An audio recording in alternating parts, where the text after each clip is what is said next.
Merci beaucoup Benoît pour la présentation et pour l'introduction, et merci beaucoup à tous d'être présents pour cette 8e et avant-dernière conférence du cycle consacré aux grands défis de la justice et du droit global.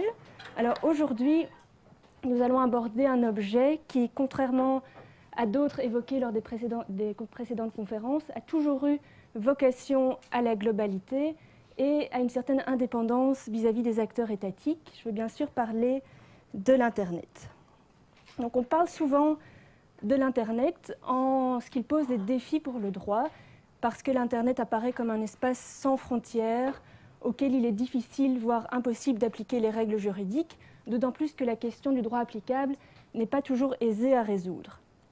Donc ce sont des questions qui ont été discutées dans la doctrine dès les années 90, et on a vu émerger des solutions tant sur le plan législatif que sur le plan jurisprudentiel.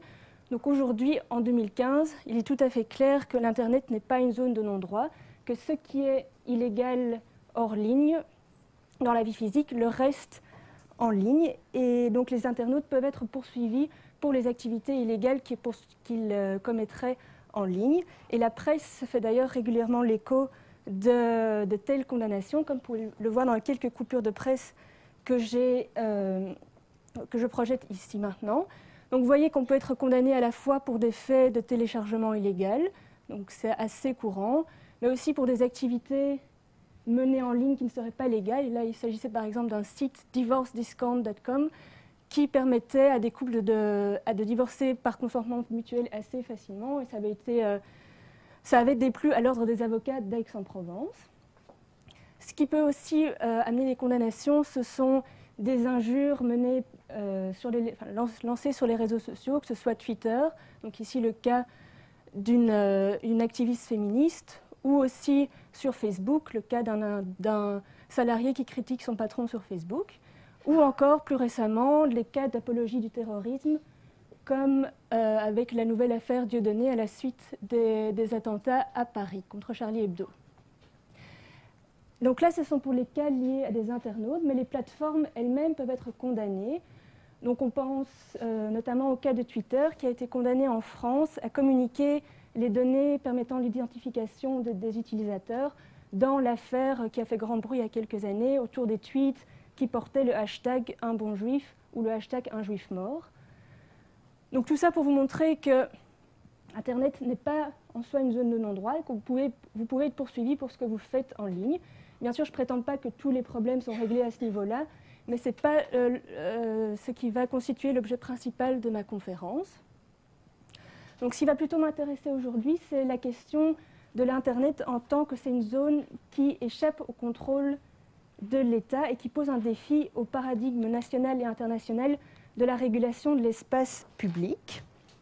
Donc j'aimerais aborder cette problématique sous un angle peut-être un peu provocateur celui de la mise en péril de l'intégrité du réseau, j'expliquerai ce que j'entends par là, par une vision traditionnaliste du droit fondée sur le paradigme national et la souveraineté des États. Et donc l'objet de ma conférence, ce serait de vous présenter un panorama de la lutte qui se joue actuellement pour le contrôle du réseau et d'examiner si les instruments qu'on envisage d'appliquer ne pourraient pas porter atteinte au fonctionnement et à la stabilité de l'Internet. Et je terminerai par exposer quelques pistes, si ce n'est de solutions, au moins j'espère de réflexion. Et avant d'entamer ce vaste programme, je tiens à souligner que le temps qui m'est imparti aujourd'hui ne me permettra pas d'évoquer en détail tous les aspects de droit global liés au net, ça nous prendrait plusieurs heures. Et donc l'exposé que je vais faire sera forcément pas exhaustif, je m'en excuse par avance, et je vous invite à mettre à profit le temps de discussion si vous souhaitez aborder d'autres questions ou approfondir certains points. Donc ceci étant dit, je vais principalement lors de cette conférence aborder deux problématiques. Premièrement, les enjeux et les acteurs de la gouvernance de l'Internet. Et je vais principalement m'intéresser à l'ICANN, donc comme Benoît Friedman l'a annoncé, qui est à la tête du système de nommage et d'adressage sur Internet. Donc je vous expliquerai de quoi il s'agit. Et deuxièmement, la réforme envisagée de ces instances de gouvernance du réseau à la suite des critiques émises quant à leur manque de légitimité. Et là encore, je m'intéresserai plus particulièrement à l'ICANN. Mais avant de commencer tout cela, il me paraît important de prendre quelques instants pour vous retracer l'histoire de l'Internet et vous expliquer dans les grandes lignes comment le réseau fonctionne, parce que ça vous permettra de mieux comprendre l'architecture originelle de gouvernance qui s'y applique. Et ça me paraît aussi important en tant qu'internaute d'être informé de la manière dont le réseau qu'on utilise tous les jours fonctionne de manière sous-jacente sans qu'on s'en rende compte. Alors, si on veut se replonger aux origines d'Internet, on doit remonter aux années 50, aux États-Unis, et en fait partir de 1957, année où l'Union soviétique réalise un exploit technologique, celui de la mise en orbite du satellite Sputnik. Alors cet exploit, ça va non seulement marquer le début de la communication par satellite, qui sera à la suite très utile pour le développement d'Internet, mais ça va surtout lancer une réaction aux États-Unis qui ne sont évidemment pas contents de voir leur supériorité technologique ainsi mise en cause et qui vont décider de réagir pour rester dans la course à l'innovation et la course à la conquête spatiale. Donc les États-Unis, non seulement vont mettre en place la NASA à cette époque, donc une agence bien connue, mais aussi une agence de recherche de pointe au sein du département de la Défense. Et c'est une agence qui s'appelle l'ARPA, pour Advanced Research Projects Agency. Donc, c'est une agence qui poursuit de la recherche, comme j'ai dit, de pointe, et sans qu'il y ait nécessairement d'application militaire ou commerciale immédiate. Donc, c'est une agence vraiment pour financer la recherche. Et qu'est-ce qui va principalement occuper cette agence? C'est la technologie du packet switching. Donc, c'est une technologie qui a été développée par Leonard Kleinrock lorsqu'il était étudiant et puis doctorant au MIT aux États-Unis, et qui consiste en fait à faire transiter une information sur un réseau en la fragmentant en petits paquets et en la reconstituant à la réception. Alors pourquoi, quel est l'intérêt de cette technologie? Ça permet en fait d'utiliser plusieurs routes alternatives pour faire transiter l'information.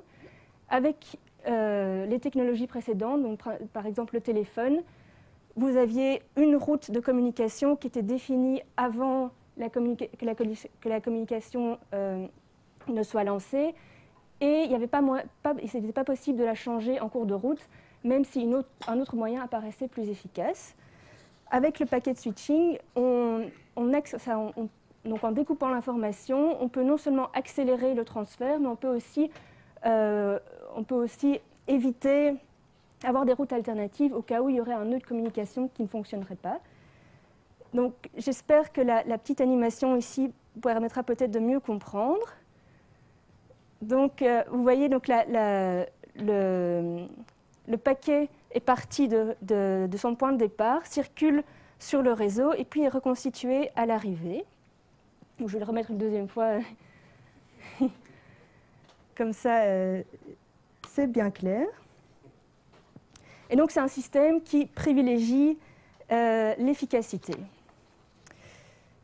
Donc le premier résultat de l'ARPANET, ce sera la mise sur pied d'un réseau.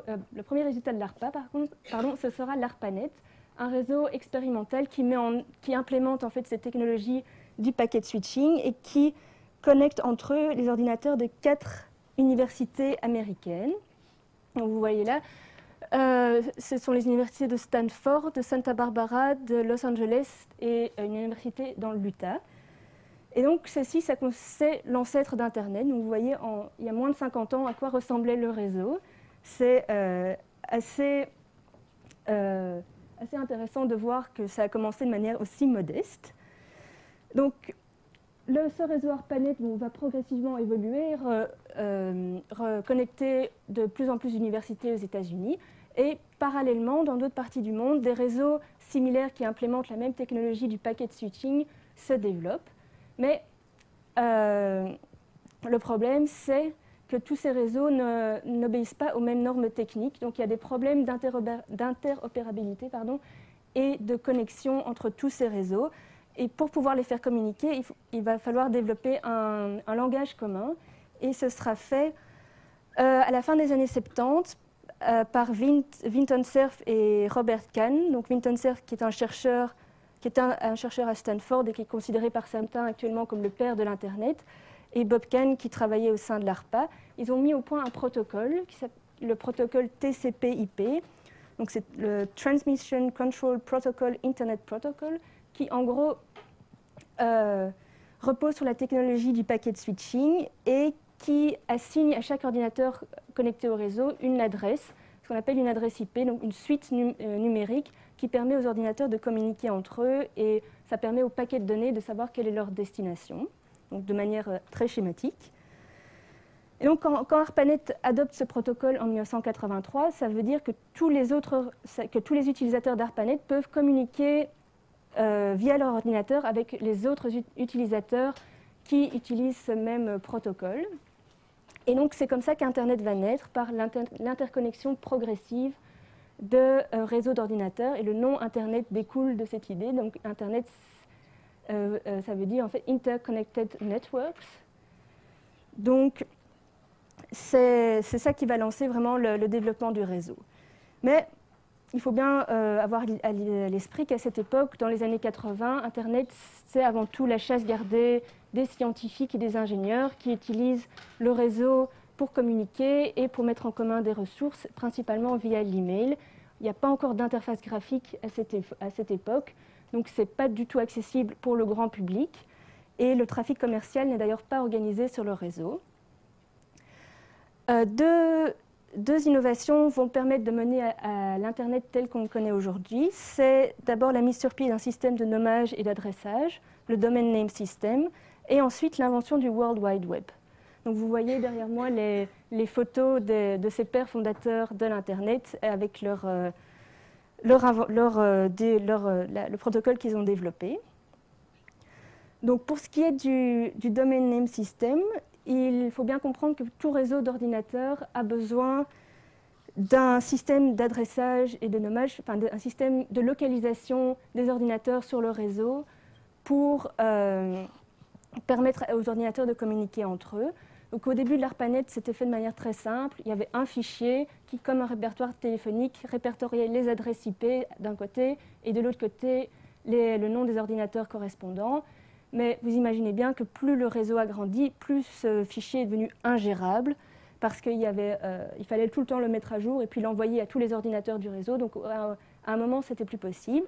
Donc ce qui a été développé pour résoudre ce problème, c'est un système décentralisé et hiérarchisé de bases de données partielles. Donc ce sont je reviendrai sur l'architecture du la hiérarchie du Domain Name System plus tard, mais juste pour que vous ayez une idée, c'est au lieu d'avoir une liste qui vaut pour tout le réseau, on a toute une série de bases de données qui regroupent d'un côté les adresses IP et de l'autre ce qu'on va appeler des noms de domaine, donc c'est-à-dire la traduction en lettres de l'adresse IP qui est beaucoup plus maniable pour un utilisateur humain. Donc, toutes ces bases de données sont distribuées de manière hiérarchisée, et donc j'y reviendrai plus tard. Et donc, ça a été un premier pas important parce que ça a permis de nommer avec des noms les ordinateurs sur le réseau. Et ces adresses ces noms vont ensuite être utilisés par le protocole qui va faire le grand succès d'Internet pour le grand public, c'est le World Wide Web. Donc c'est une application qui est développée sur l'Internet pour localiser des contenus, que ce soit des textes, des images, etc., et sur lesquels on peut naviguer au moyen d'hypertextes. Donc c'est ce qu'on appelle le World Wide Web, qui a été développé par Tim Berners-Lee et Robert Cailliau au CERN à Genève. Donc c'est une technologie qui permettra de doter l'Internet d'une interface graphique. Donc on voit apparaître les premiers navigateurs, dont les pionniers sont Mosaic, puis Netscape, et puis on verra apparaître Internet Explorer, Firefox, Chrome, etc. Donc tout ce que vous utilisez maintenant. Et ça permet de naviguer donc, sur le web, sur cette toile de lien en lien. Donc ces deux innovations ont permis de rendre Internet beaucoup plus accessible. Et là, on se trouve à peu près au milieu des années 90. À la même époque, le trafic commercial est autorisé sur le réseau. Et certaines entreprises voient assez vite le potentiel énorme que représente cette plateforme sans frontières qui est ouverte 24 heures sur 24 et 7 jours sur 7 et qui permet de connecter, enfin d'avoir accès à des consommateurs potentiellement dans l'ensemble du monde. Et donc, le réseau va assez vite se développer. Donc là, vous avez une image du réseau, des flots d'informations qui circulent sur le réseau en 1993. Et ce développement va continuer de manière tout à fait exponentielle. Donc aujourd'hui, là, vous voyez une représentation de la localisation des adresses IP dans le monde. Et les points rouges, c'est lorsqu'il y a plus de, si je lis bien, 1 million d'adresses IP, ou même 1 milliard d'adresses IP recensées. Le chiffre n'est pas important, mais ce que vous pouvez en tout cas voir sur cette carte, c'est qu'un grand défi actuellement pour l'Internet, c'est d'équiper les pays en voie de développement, et singulièrement l'Afrique, qui sont assez peu connectés à Internet. Et tout ça se représente aussi dans la répartition des internautes dans le monde. On en compte actuellement plus de 3 milliards, qui représentent une proportion de 42,3% de la population mondiale, mais là encore avec des grandes disparités selon les continents. Là qu'on voit que, par exemple, en Amérique du Nord, 87,7% des Nord-Américains sont connectés à Internet, là où en Afrique, on ne compte que 26,5%. Donc vous voyez ces proportions également représentées sur un graphique. Voilà, donc je ne sais pas s'il y a déjà des questions à ce niveau-là, donc si pas, je vais continuer par conclure ce petit chapitre sur le fonctionnement d'Internet en vous exposant les principes fondamentaux du réseau. Et c'est là qu'on peut parler d'intégrité, à mon avis. Ce sont ces principes qui façonnent le fonctionnement du réseau et qui ont fait son succès ininterrompu jusqu'à présent. Donc on peut identifier 3 principes très importants. Le premier, c'est qu'Internet est un système décentralisé, c'est-à-dire qu'il n'y a pas un seul point central à partir duquel est lancée l'information ou à travers lequel l'information transite. Parce que de tels points centraux seraient des points faibles pour le réseau. Au contraire, le réseau est bâti sur une architecture décentralisée, et elle est décentralisée parce qu'il y a encore des points de convergence importants qui sont notamment les grands fournisseurs de services comme Google. Et donc les internautes ont encore recours à des intermédiaires lorsqu'ils naviguent sur le web. Et on pourrait parler d'architecture distribuée quand les internautes se communiquent sans intermédiaire, notamment dans le cas des réseaux de téléchargement peer-to-peer. On navigue sans intermédiaire. Donc vous voyez, l'architecture principale d'Internet, c'est celle qu'on voit au milieu, l'architecture décentralisée. Un autre principe important, c'est le fait qu'Internet est fondé sur des principes d'ouverture et d'interopérabilité. Donc ça veut dire que tous les principes, toutes les technologies que je vous ai exposées jusqu'à présent ont été développés dans un esprit d'ouverture et un esprit parfois un peu libertaire aussi typique des campus américains de l'époque. Et donc, tout a été fait de manière très transparente et sans brevet, sans propriété intellectuelle, pour permettre au plus de monde possible d'adhérer à la technologie et de faire grandir le réseau. Donc l'idée, c'était d'avoir un seul réseau global et pas plusieurs petits réseaux cloisonnés où chacun garderait ses secrets de fabrication pour lui. Non, ici, tout est ouvert et on favorise l'interopérabilité. Et enfin, le dernier principe, qui est peut-être un peu moins facile à comprendre, c'est ce qu'on appelle le principe end-to-end, qui implique la neutralité du réseau. Donc le principe end-to-end, c'est le principe qui veut que dans l'architecture de l'Internet, on installe les applications en bordure de réseau et pas au cœur ou dans les nœuds intermédiaires de communication. Donc qu'est-ce que ça veut dire, peut-être en plus clair, c'est que l'Internet n'est utilisé que comme un moyen de transport d'un point à un autre. On ne traite pas l'information avant avant qu'elle ne soit arrivée à sa destination, et on ne fait pas de différence selon le contenu acheminé, le type de données transportées. Et donc ça veut dire en fait que le réseau est neutre par rapport aux données qui circulent, qui n'intervient pas pour favoriser certains contenus ou ralentir d'autres.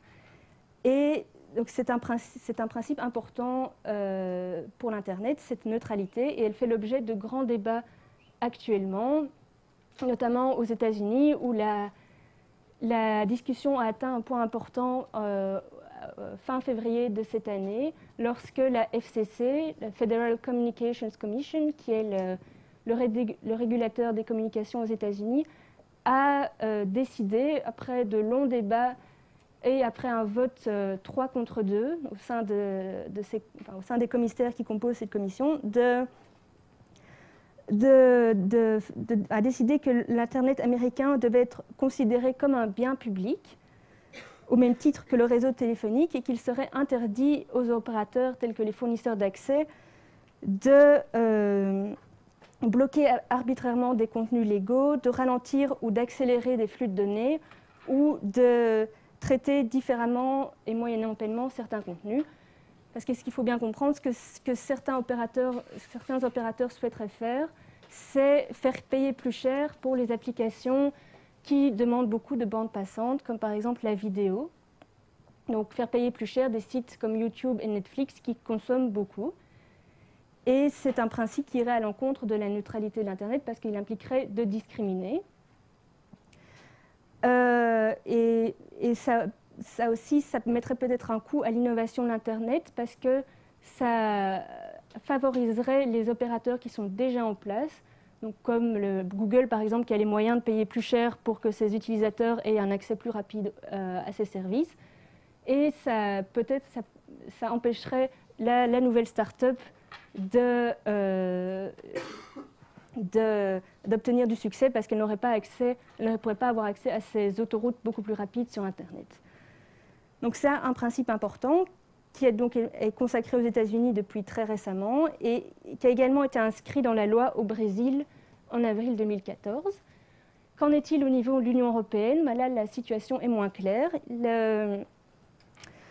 Un projet de règlement est sur la table actuellement, donc dans le cadre de la renégociation du paquet télécom. Le Parlement européen s'est exprimé l'année dernière donc, sur le projet que lui avait transmis la Commission. Il s'est exprimé très en faveur de la neutralité de l'Internet.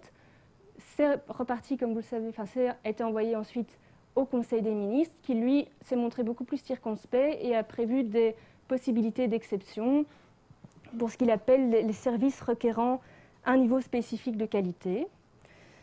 Et donc le texte est maintenant de retour au Parlement et ce sera assez intéressant de voir si la décision américaine aura un impact et si le Parlement arrivera à imposer la neutralité de l'Internet comme aux États-Unis. Il faut savoir que ce texte sur la neutralité est négocié en même temps que tout ce qui concerne les frais d'itinérance, donc les frais que vous devez payer à l'étranger au sein de l'Union européenne pour utiliser Internet sur votre smartphone.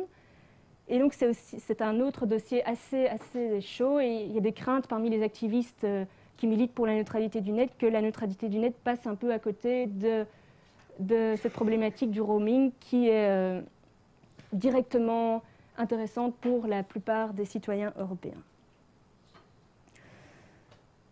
Donc voilà pour le fonctionnement de l'Internet. Et donc cette vision d'une certaine intégrité du réseau, donc où on a un réseau libre, innovant, sur lequel circulent les idées de manière globale, sans discrimination, de manière neutre, est aujourd'hui menacée par de nombreuses batailles menées sur plusieurs fronts, à la fois par des États, mais aussi par des acteurs économiques, pour contrôler l'architecture et contrôler le contenu qui circule sur le réseau. Donc, je vais maintenant me tourner sur la question de la gouvernance et tenter de répondre à la question de qui gouverne l'Internet. Lors des débuts du réseau, il régnait une atmosphère assez libérale, voire libertaire, au sein des cercles avertis. et qui est notamment reflété par ce manifeste publié par John Perry Barlow, un activiste au milieu des années 90, pour déclarer l'indépendance du cyberespace par rapport au gouvernement. Donc il s'adresse au gouvernement en termes assez durs, en leur disant qu'ils ne sont pas les bienvenus dans le cyberespace, qui n'ont aucune souveraineté et qui n'ont aucune méthode ni droit moral pour leur imposer la tyrannie. Donc je vous laisse lire peut-être la citation, mais cette vision libertaire, bon, ne correspond à la réalité, à mon avis, que sur un point, c'est sur le fait qu'il n'y a pas de gouvernance centralisée pour Internet, il n'y a pas une grande organisation mondiale qui décide de tout, mais il y a plutôt une constellation d'instances qui interviennent pour développer le réseau tant du point de vue technique que politique. Et cette constellation d'instances reflète en fait l'architecture décentralisée du réseau. Donc, au niveau global, on peut identifier 3 types d'instances qui interviennent dans la régulation d'Internet. Donc, premièrement, les instances techniques qui développent les protocoles. Deuxièmement, une organisation globale à la tête du système de nommage et d'adressage l'ICANN. Et enfin, il y a des tentatives d'imposer une organisation internationale, notamment via l'Union internationale des télécommunications. Donc, pour commencer par les instances techniques, donc, il s'agit d'instances qui sont composées pour la plupart d'ingénieurs, d'experts, et qui œuvrent au développement et à la maintenance des protocoles techniques qui sous-tendent le fonctionnement d'Internet. Donc, une organisation importante dans ce contexte, c'est l'Internet Society, fondée en 1992 par Vinton Cerf et Robert Kahn, donc les concepteurs du protocole TCP/IP, pour promouvoir et coordonner le développement d'Internet. Et c'est en fait une organisation parapluie qui regroupe toute une kyrielle d'organisations beaucoup plus informelles qui, en leur offrant donc un cadre juridique, administratif et un support financier. Donc, parmi ces organisations informelles, on peut relever par exemple l'IETF, Internet Engineering Task Force, et l'IAB, Internet Architecture Board, qui développent des protocoles techniques. Et le travail de l'IETF est supervisé par l'IAB. Et quel est le mode de fonctionnement de ces instances? Mais comme je vous l'ai dit, c'est très informel. Donc l'IETF travaille de manière tout à fait ouverte et transparente via des mailing lists qu'on appelle des requests for commons. Donc lorsqu'il y a un projet de développer un nouveau protocole ou d'améliorer ou de modifier un protocole, une première décision est mise sur papier par les ingénieurs de l'IETF qui la font ensuite circuler en la postant sur Internet et pour recueillir ensuite les commentaires du public. Donc souvent, c'est du public averti. Et ces commentaires sont ensuite pris en compte dans la décision finale.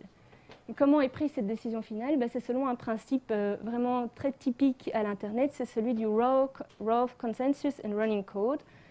Donc, c'est un principe qui signifie en fait qu'on ne cherche pas à instaurer des modalités de vote très précises, très formelles. On cherche plutôt à atteindre le raw consensus, le consensus approximatif, qui permettra de prendre des décisions rapidement et aussi de les implémenter rapidement pour faire tourner le code et pour permettre à l'Internet de fonctionner de manière continue et de manière stable, et sans devoir passer par des modes de décision, par exemple comme dans les organisations internationales, où un projet peut prendre des années avant d'être finalement implémenté. Donc ça, ce sont pour tous les protocoles liés au TCP/IP, et vous avez le même genre d'organisation pour le World Wide Web dans la forme du W3C, le World Wide Web Consortium, qui a été fondé également au début des années 90 par Tim Berners-Lee. Et donc il fonctionne selon des procédures similaires. Alors ensuite, une instance qu'on présente parfois aussi comme une instance technique, mais qui au final fait beaucoup plus que développer des protocoles techniques, c'est l'ICANN.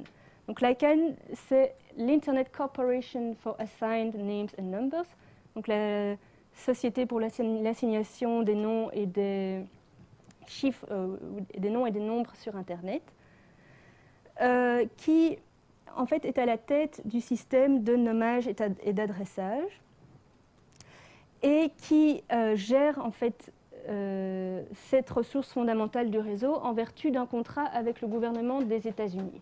Donc, il s'agit d'une organisation privée qui a la forme d'une organisation sans but lucratif de droit californien, donc totalement implantée aux États-Unis, sous contrat avec le gouvernement américain, qui gère une partie vraiment très importante de l'architecture de l'Internet. Et comme vous pouvez l'imaginer, ça suscite pas mal de critiques. Pourquoi est-ce que l'ICANN est une instance intéressante? C'est parce qu'elle gère en fait un aspect de l'Internet qui nécessite une gestion centralisée, là où toute une série d'autres problèmes peuvent être gérés de manière décentralisée. Au sein de l'ICANN, il faut une gestion centralisée parce que la technologie qu'elle gère est en fait une technologie qui a opté pour une structure hiérarchique. Donc pour vous expliquer peut-être un peu plus précisément comment fonctionne ce fameux Domain Name System, il est fondé sur une architecture hiérarchique qui se reflète dans les noms de domaine. Donc si vous prenez par exemple le nom de domaine de l'ULB, donc ulb.ac.be, la hiérarchie se lit de droite à gauche. Donc vous avez le .be qui constitue ce qu'on appelle le nom de domaine de premier niveau, top level domain, qui dans ce cas-ci ici est un country code top level domain, donc une extension nationale par opposition aux extensions génériques comme .com, .org, .net et beaucoup d'autres. Je vais y revenir. Donc le .be, c'est ce qu'on appelle une extension qui est gérée par un registre, et j'ai indiqué un registre parce qu'il n'y en a vraiment qu'un seul. C'est la personne qui va gérer, c'est l'entité plutôt qui va gérer la base de données non adresse et qui va faire en sorte qu'il n'y ait pas de doublons dans les listes, donc qu'il n'y ait pas deux ulb.ac.be qui soient attribués avec deux adresses IP différentes parce que ça perturberait complètement le système, qu'il ne saurait pas à qui, vers quoi diriger quand vous tapez l'adresse de l'ULB. Donc un registre qui est sous contrat avec l'ICANN qui gère ce qu'on appelle la racine, représentée par un point, qui est en fait la liste de toutes les informations relatives au registre de premier niveau, qui n'est pas une base de données complète de toutes les paires noms et adresses sur Internet, mais qui permet de pouvoir se diriger, de pouvoir avoir accès à une vision partielle du premier niveau du Domain Name System. Et c'est l'ICANN qui, par exemple, pourrait décider d'ajouter de nouvelles extensions et aussi peut-être d'en retirer. Et donc ça, vous pensez bien que ça déplaît à beaucoup de monde qu'une organisation implantée aux États-Unis puisse avoir le pouvoir d'effacer totalement un domaine du réseau. Donc ça ne s'est jamais produit, mais ils en ont la possibilité. Et ensuite, en dessous des registres, vous avez ce qu'on appelle des registraires et des bureaux d'enregistrement, sous contrat avec le registre, qui sont en fait, eux, en contact avec les utilisateurs. Et c'est vers eux que vous pouvez acheter un nom de domaine. Et donc là, il y en a plusieurs. Et là, il y en a plusieurs. À ce niveau-là, il y a beaucoup de concurrence. Donc pour revenir très rapidement sur l'ICANN, l'ICANN, comme je vous l'ai dit, possède des pouvoirs importants sur le Domain Name System et c'est une organisation dans laquelle l'État a très très peu de choses à dire parce qu'elle fonctionne en fait sur un modèle qu'ils appellent multi-stakeholder, multi-parties prenantes. Donc, c'est-à-dire que c'est une organisation qui regroupe à la fois des représentants du secteur privé, donc que ce soit des registres, des registraires, mais aussi des fournisseurs d'accès, des entités, enfin des plateformes commerciales, donc tous des représentants du secteur privé, aussi des représentants de la société civile, donc souvent des activistes en faveur de la liberté sur Internet.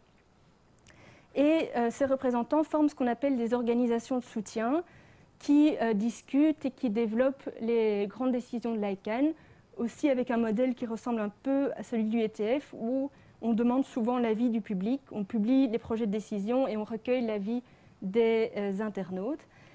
Et dans ce processus d'élaboration, ça se termine au niveau du conseil d'administration de l'ICANN, le Board of Directors, qui est aussi composé de représentants du secteur privé et la société civile. Alors vous me direz peut-être, mais oui, mais où est l'État dans tout ça? Les États, les gouvernements sont cantonnés à un rôle dans un comité consultatif, donc dans le Governmental Advisory Committee, et ça veut dire qu'ils n'ont qu'un rôle d'avis, et un rôle d'avis vis-à-vis du conseil d'administration, donc c'est-à-dire qu'ils ne sont pas invités à participer aux discussions sur le développement des normes, des décisions, des standards de l'ICANN. Ils ne peuvent intervenir qu'en toute fin de parcours auprès du conseil d'administration, ce qui, bien sûr, déplaît à énormément d'États qui aimeraient avoir plus de compétences. Et au fil des années, on peut observer que ces États, ces gouvernements commencent à grappiller des pouvoirs. Ils ont notamment obtenu que le conseil d'administration soit tenu de motiver pourquoi ils ne suivraient pas leur avis. Mais en même temps, il faut bien se rendre compte que c'est un seul comité qui doit parler d'une seule voix. Et donc, ils ont parfois beaucoup de mal, ces gouvernements, à se mettre d'accord sur une position commune. On le verra un peu plus tard. Et donc, c'est un comité qui fonctionne de manière, pour le coup, très opaque, qui, lui, n'a aucune transparence par rapport à ses modes de décision et aux discussions qu'il mène. On voit juste la décision finale, mais on ne connaît pas les tenants et les aboutissants. Donc, cette instance, l'ICANN, vu ce pouvoir, tout le pouvoir qu'elle détient et la manière dont elle gère parfois le DNS, et là je reviendrai sur quelques cas, après vous avoir présenté le challenger de l'ICANN, ce qui est l'Union internationale des télécommunications. Donc, c'est une agence spécialisée de l'ONU pour les télécommunications qui a été fondée au XIXe siècle. Bon, à cette époque-là, elle ne s'appelait pas Union internationale des télécommunications, mais Union internationale du télégraphe. Donc, elle a changé son nom dans les années 90 pour coller à la technologie, et elle s'occupe principalement de tout ce qui est fréquences radio et l'identification des satellites, enfin toute une série de choses, mais pas Internet, pas la gouvernance du réseau. Elle a toujours été écartée de ces débats.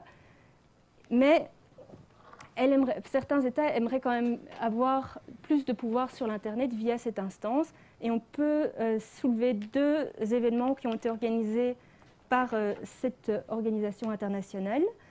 Le premier, c'est le sommet mondial sur la société de l'information qui a été organisé à Genève et à Tunis au début des années 2000 et qui avait pour but de discuter en fait dans les objectifs du millénaire sur l'élaboration d'une optique et d'une interprétation commune de la société de l'information afin de dégager un consensus mondial pour favoriser l'accès de tous aux nouvelles technologies.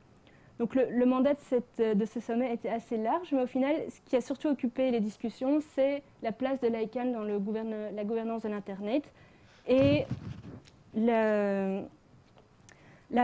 rôle que devait avoir chaque partie prenante dans le réseau. Donc un des premiers résultats de ce sommet, ça a été de proposer une définition de la gouvernance de l'Internet, donc qui serait l'élaboration et l'application par les États, le secteur privé et la société civile, chacun selon son rôle, de principes, normes, règles, procédures de prise de décision et programmes communs propres à modeler l'évolution et l'utilisation de l'Internet. Donc il s'agit d'une définition de compromis entre d'une part les États-Unis qui voulaient conserver le modèle existant et d'autre part certains États qui voulaient que les États aient une chose à dire. Donc là, on dit que chacun doit agir selon ce rôle. Et quel est ce rôle? Pour les États, ce seraient des questions d'intérêt général parce que celles-ci dépendraient de leur souveraineté nationale. Et d'autre part, on reconnaît que le secteur privé a toujours eu un rôle important dans le développement de l'Internet et qu'il devrait le conserver tant sur le plan technique que sur le plan économique. Et on reconnaît également des compétences assez vagues à la société civile et également des compétences de coordination pour des organisations intergouvernementales ou internationales. Et un dernier point important dans cet agenda, dans ce document donc issu du sommet mondial sur la société de l'information, qui est l'agenda de Tunis, où il y a une reconnaissance que les dispositions existantes de la gouvernance de l'Internet, donc comprenez l'ICANN, fonctionnent de manière efficace et ont fait le succès de l'Internet. Donc c'est vraiment un texte tout à fait de compromis qui au final a mené au statu quo, qui n'a rien changé du tout à la mainmise des États-Unis sur la gouvernance et au pouvoir de l'ICANN. Un deuxième événement important à souligner, c'est un événement qui a eu lieu plus récemment, la conférence mondiale sur les télécommunications internationales à Dubaï en décembre 2012, qui avait pour but de réviser en fait, le traité fondateur de l'UIT et de le mettre au goût du jour parce que la dernière version remontait aux années 80. Et donc c'est à cette occasion que certains États ont essayé d'obtenir l'augmentation du champ des compétences de l'UIT à la gouvernance de l'Internet. Et là, ils se sont heurtés bien sûr à l'opposition non seulement des États-Unis, mais aussi de l'Union européenne, parce que qui demandait cette augmentation de compétences, c'était la Russie, la Chine, l'Ouzbékistan, toute une série de pays qui ne sont pas particulièrement réputés pour leur respect de l'ouverture et de la liberté sur le réseau. Donc, quel a été le résultat de cette conférence? Ça a été assez pauvre, non seulement parce que toute une série d'États ont refusé de signer le traité amendé, donc, parmi lesquels les États-Unis et la France, par exemple. Et pourquoi ont-ils refusé? On peut se le demander parce que quand on voit ce qui est sorti de cette réunion par rapport à la gouvernance d'Internet, ça semble répéter ce qui avait déjà été dit auparavant au sommet mondial de la société de l'information, si ce n'est qu'en fait, ils ne font que référence aux parties où on insiste sur la souveraineté de l'État pour les questions d'intérêt général. On omet totalement la reconnaissance de l'efficacité des instances existantes. On encourage les États membres à œuvrer uniquement au sein de l'UIT pour les questions relevant du développement de l'Internet.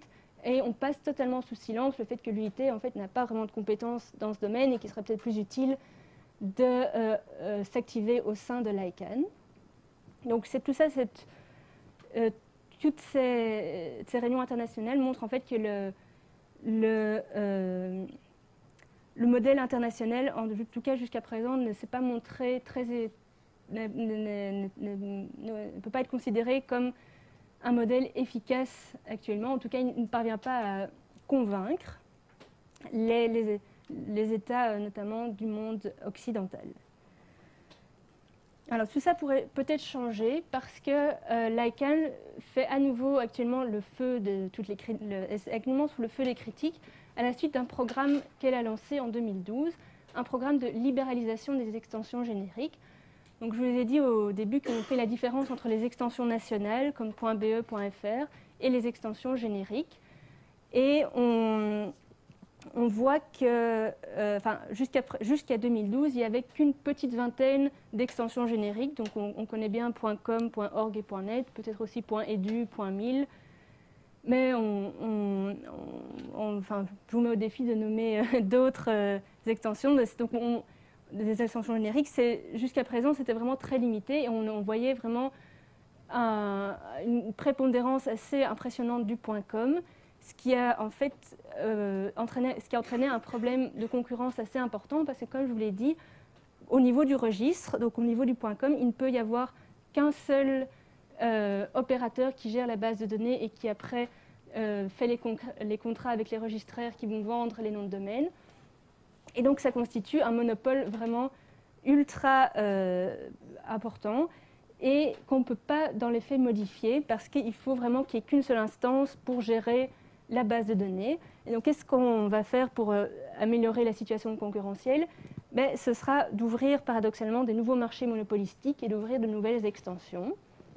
Donc, l'ICANN a lancé tout un programme pour permettre à tout un chacun, on verra que c'est tout un chacun qui a les moyens, de proposer une nouvelle extension. Donc vous voyez derrière moi, il y a toute une série, donc .app par exemple, qui a été beaucoup demandé, .home, .free, .store, .online, donc toute une série de mots sans restriction. Mais l'ICANN, donc, pour présider à cette libéralisation, a dû quand même mettre en place tout un système de candidature et ensuite d'examen de ces propositions, parce qu'elle s'est rendue compte qu'en fait que ces noms de domaine ne sont pas neutres, qu'ils ont une signification sémantique et qu'ils peuvent parfois poser problème.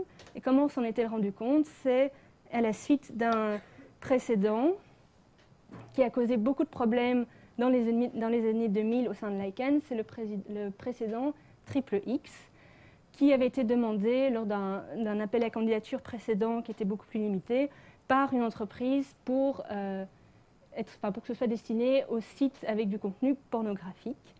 Donc l'ICANN, à cette époque-là, n'avait pas mis en place de critères très clairs pour l'attribution de ces noms de domaine, et donc le conseil d'administration, au départ, avait donné son approbation à cette extension et avait lancé le processus d'introduction dans le domaine name system, mais elle a dû faire face à une volée de boucliers venant de plusieurs parts, non seulement des associations de défense des valeurs familiales et de certains États qui étaient défavorables à ce qu'ils voyaient comme une légitimation de la pornographie en ligne, mais aussi, de manière plus étonnante, à certains acteurs importants de l'industrie pornographique qui ne voulaient pas qu'on mette en place une telle extension, parce que pour eux, ça allait faciliter le filtrage et le blocage des sites s'ils étaient identifiés de manière tellement claire avec un triple X.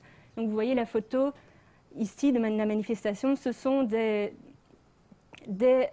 acteurs de cette industrie qui manifestent lors d'une réunion de l'ICANN.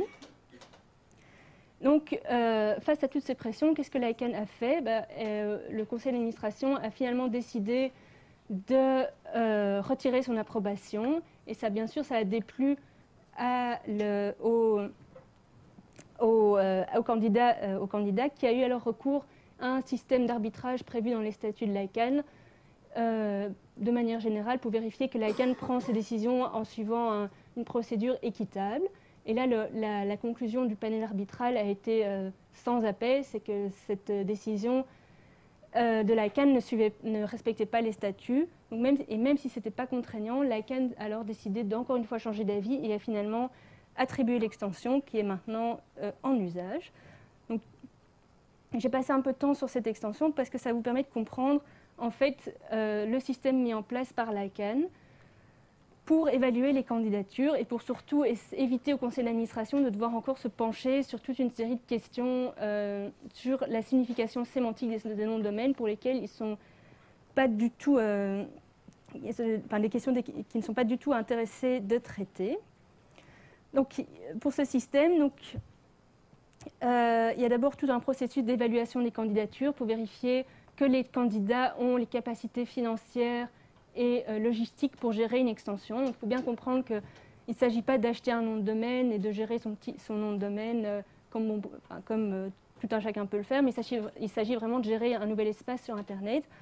Et notamment, les candidats devaient s'acquitter de 185 000 $ s'ils souhaitaient déposer une candidature. Ensuite, on permet aux tiers, via une procédure contentieuse, de critiquer les termes proposés via une procédure d'objection formelle sur 4 fondements.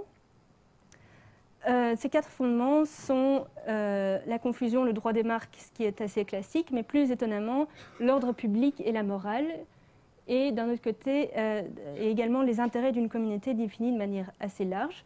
Et toutes ces procédures sont déléguées à des arbitres que l'ICANN appelle des fournisseurs de services de résolution de litiges, parmi lesquels la Chambre internationale de commerce, qui est en charge des objections relatives à l'ordre public et à la morale, de manière assez étonnante, et également à la communauté.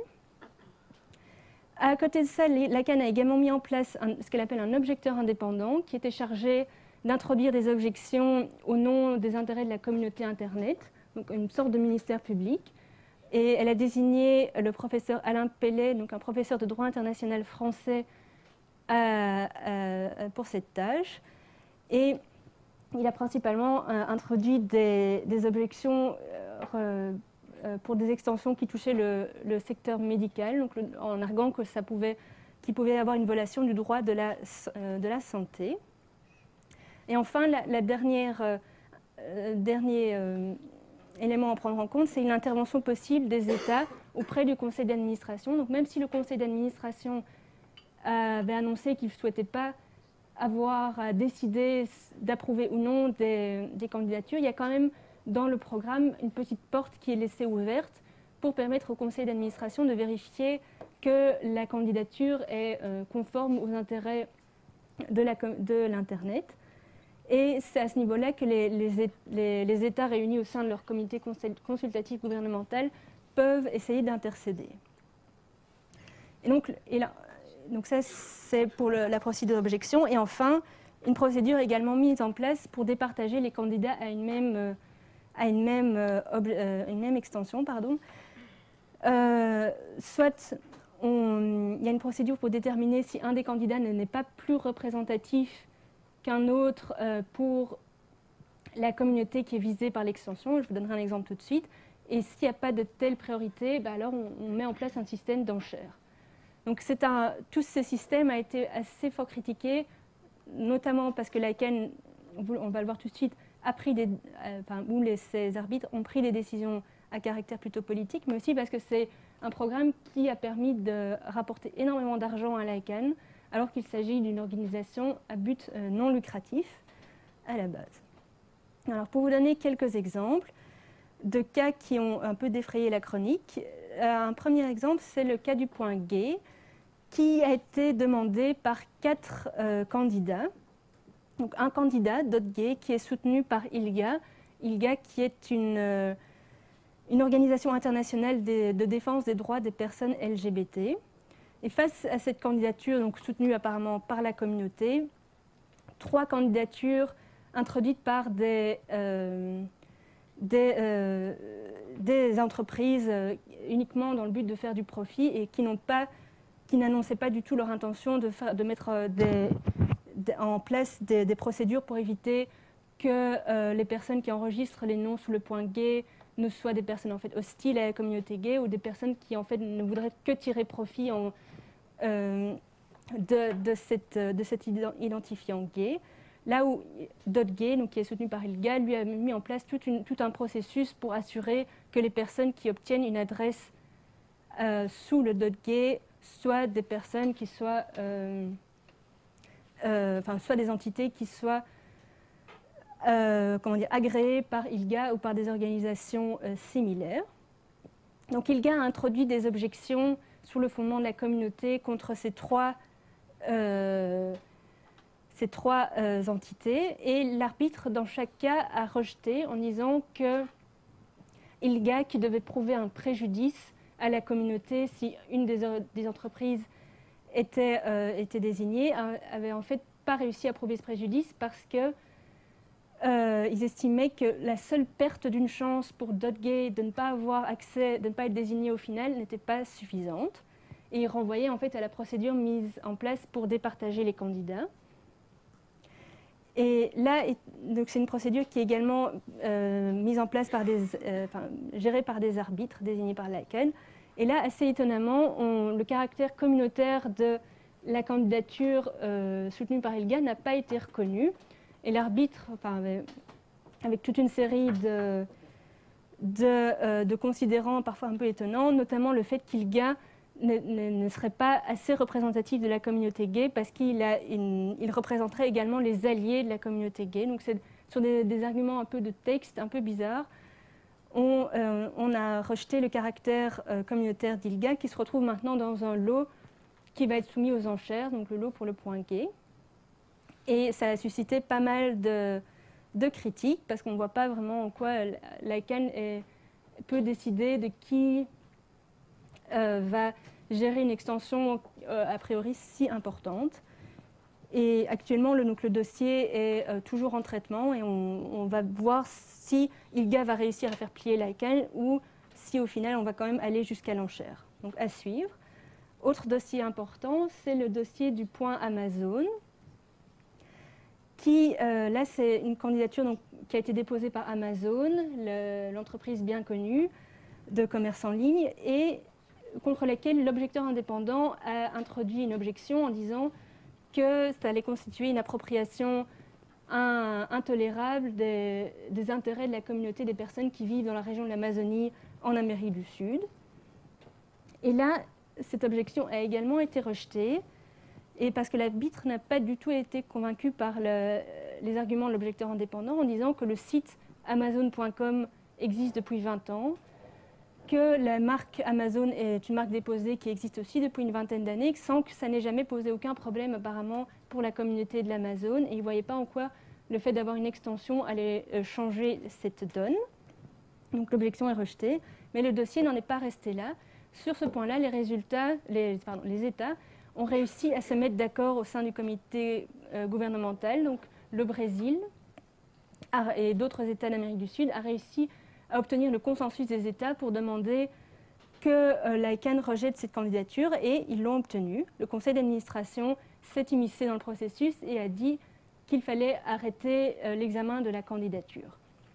Donc ça constitue un très grand succès pour ces États, et tout en sachant que le Brésil devient un acteur très important de la gouvernance de l'Internet, qu'il a récemment organisé des conférences internationales sur le sujet. Donc on voit que le Brésil prend du pouvoir à ce niveau-là. Et on ne peut pas en dire autant de l'Union européenne et de la France en particulier, qui, eux, se sont opposés à une autre candidature, à d'autres candidatures contre point wine et point vin, qui ont été introduites par une entreprise qui s'appelle Donuts, et qui est une entreprise qui a été créée pour le programme Nouvelle extension générique de l'ICANN, pour spéculer sur les noms de domaine, en fait pour poser sa candidature pour plus de 300 extensions, et en privilégiant une approche très très ouverte en disant que n'importe qui pourrait enregistrer un nom de domaine sous les extensions, qu'ils étaient pour la liberté d'expression et qu'ils ne voudraient surtout pas mettre des obstacles à l'enregistrement. Ce qui déplaît évidemment aux producteurs de vin, notamment en France, qui sont très à cheval sur la protection des appellations d'origine contrôlée. Mais le problème, c'est qu'ils se sont rendus compte du problème que très tard, et ce qui veut dire qu'ils ont raté la fenêtre pour introduire une objection.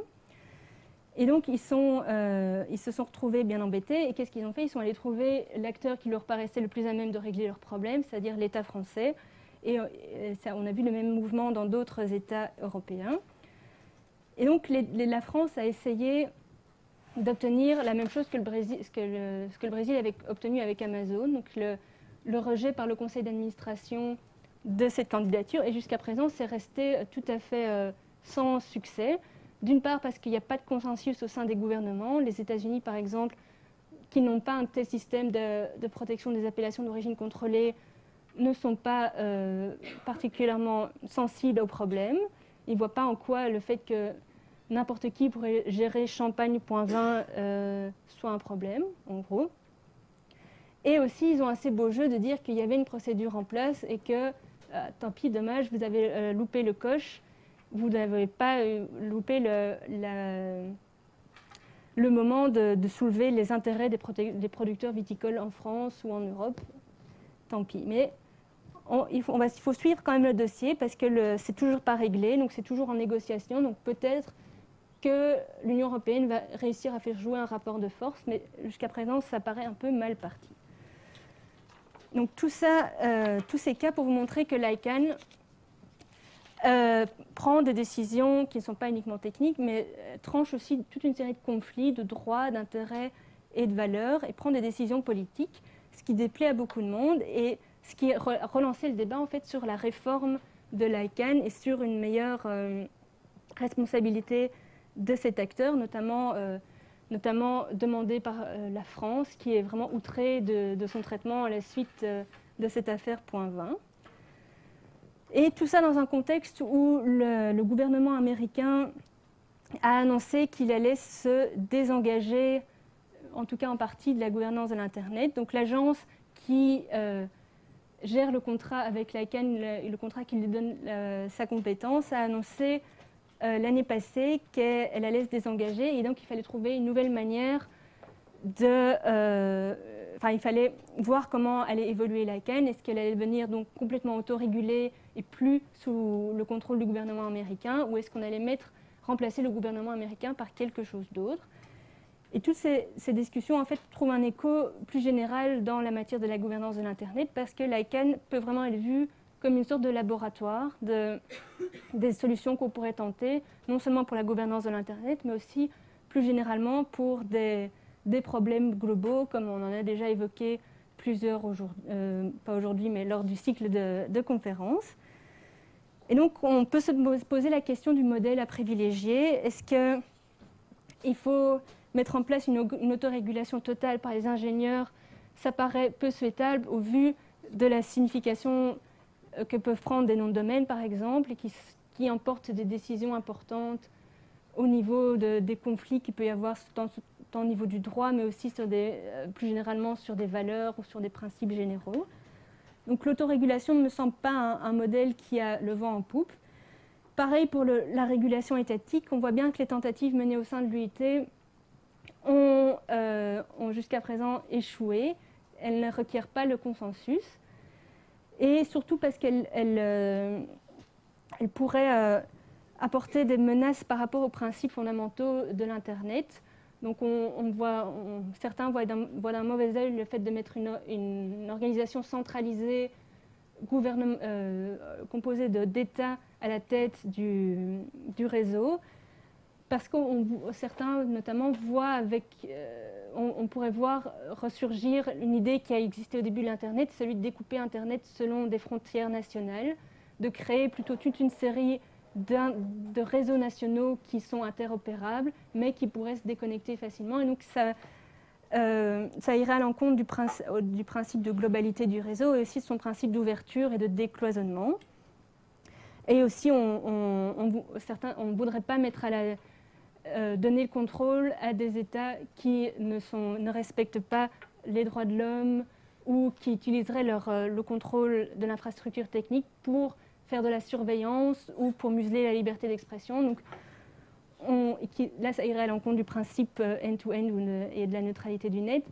Donc, pour toutes ces raisons, je pense que le modèle étatique n'est pas non plus à privilégier. Donc, il va sans doute falloir trouver un compromis, et un compromis qui permettra de faire la balance entre, d'un côté, la protection de l'intégrité de l'Internet, la protection de son fonctionnement et de sa stabilité, et de l'autre côté, la légitimité des acteurs qui prennent les décisions et qui ont parfois un caractère politique.